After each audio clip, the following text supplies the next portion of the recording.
I'm going to just share a few PowerPoint slides with you from our training on apostolic leadership. It's not a lot. It just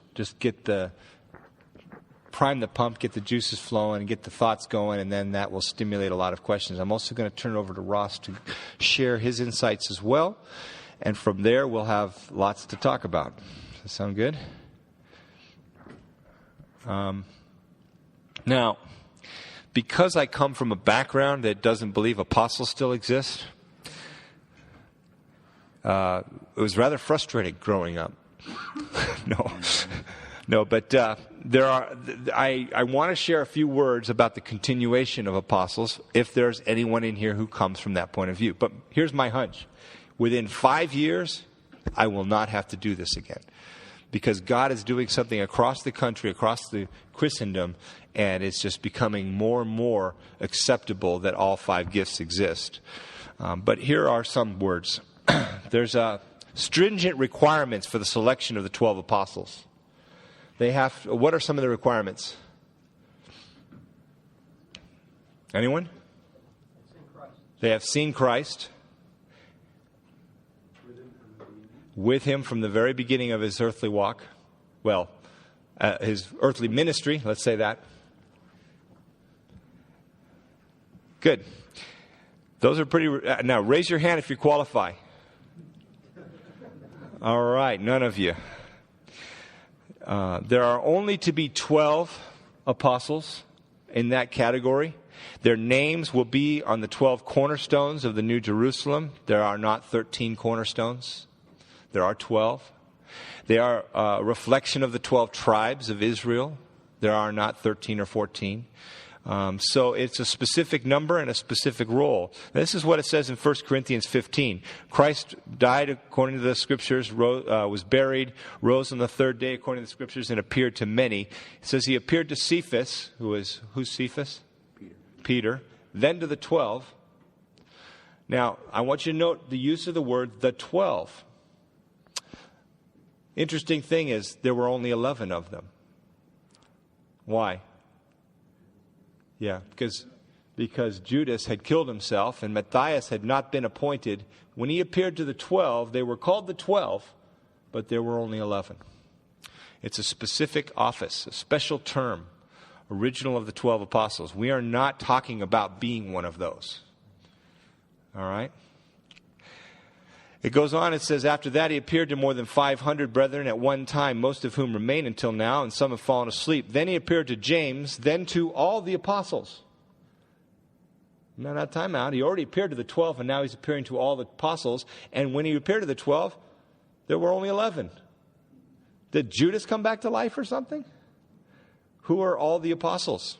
And last of all, as if to one untimely born, he appeared to me also, for I am the least of the apostles. Who's writing this? Paul, who was not one of the 12.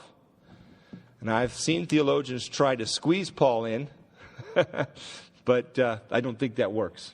It doesn't meet the requirements. He's not one of the 12, although he is fully an apostle, in no way inferior. What it tells us is there are other apostles besides the 12. And some apostles were not even believers until Christ went through his death and left this earth.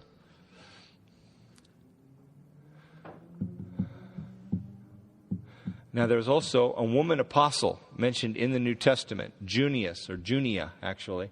In the New Testament, Romans 16:7 is a woman. There are women prophetesses mentioned, several of them in the New Testament. So, it verifies some of what I said earlier. I believe that it's not just a male thing. There will be apostles and prophets in the last days, according to Revelation. Now, it depends on your eschatology, but from some points of view, that means there are going to be more apostles than just the 12, and they're going to exist in the future. Now, I just want to run through that quickly, because I know there are many different backgrounds in this room, and some have been trained to believe that there are no apostles or prophets today. And I don't think that's the case. All right? Now, here are some things about the role of the apostle. An apostle, apostolos means a sent one, to lay a foundation for the expansion of the church with a specific God-given assignment. They are sent, they're often going someplace to spread the kingdom of God. I've read a lot of books about this. There's a lot of books on the market on the apostle that don't even mention church planting, and I don't know what Bible they're reading. They talk about authority, and they talk about structures, and they talk about who's on top, and none of that is New Testament. So I don't recommend the books. I'm not going to mention the authors by name, but they're out there. Read with a discerning eye. They are foundation layers. They're given to a region or a movement, and they don't like to build on another's foundation. So sometimes you're building a network, and for some reason there's one guy or one girl who just doesn't want to call their church the same as yours. Well, that might be a blessing. God might have given you someone who doesn't want to build on your foundation, but lay a new foundation. Listen to the Lord and allow that to happen. But typically, you're not going to find apostles wanting to further another person's ministry or build another person's church. They're interested in going out and laying a foundation somewhere where no one else has been. So they're pioneers. They're often unappreciated by their contemporaries and always look back favorably in history. They identify and empower leaders quickly because they're coming into a place from scratch, pioneering and building something out of nothing. And so oftentimes they are wired by God to spot gifts and talents before anyone else. And oftentimes it's a mature apostle that will call out the gifts in other people. It's kind of what I've experienced as part of it. That's not New Testament revelation. That's just my experience talking on that one. They can read culture more easily, and they see open doors when everyone else sees no opportunity. They're the kind of person that everyone says is not going to work there, and they see, boy, this is the perfect place. They're passionate for the churches, but they are driven for concern for the lost. And so Paul is passionate for his churches. He's weeping, praying every day for them, but he's still leaving them in the hands of someone else to go out and start something else. They're sent ones. They're not staying ones. And there's a difference. And usually what I see is they have a patriarchal authority rather than positional.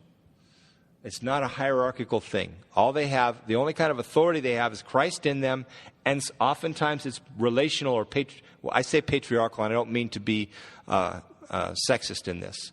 But I was thinking of Paul when I wrote it, and his encounter with others. You know, you look at Philemon as an example. He's writing a letter to a disciple about the issue of slavery, and he doesn't command him to let his slave go. Now, we would all agree it's a moral issue. You should be able to come right out and say it's wrong. Don't do it, especially as a believer. But he doesn't. Instead, he says, I'm going to let you decide for yourself. And then he says, but I do want to remind you, you owe me your life. And that's another characteristic. Apostles are manipulative. Well, not necessarily, but Paul, that letter was. But anyway, he uses relational authority rather than positional authority. And he oftentimes will say, I should have the authority to say it, but I'm going to say it to you as a brother or as a father. Now, you know you're an apostle when you're always starting new things. You don't like to work or build in another person's ministry. You like to create new ways for believers to not only do ministry more easily, but pass it on to others. You can spot multiple generations of reproduction in your life.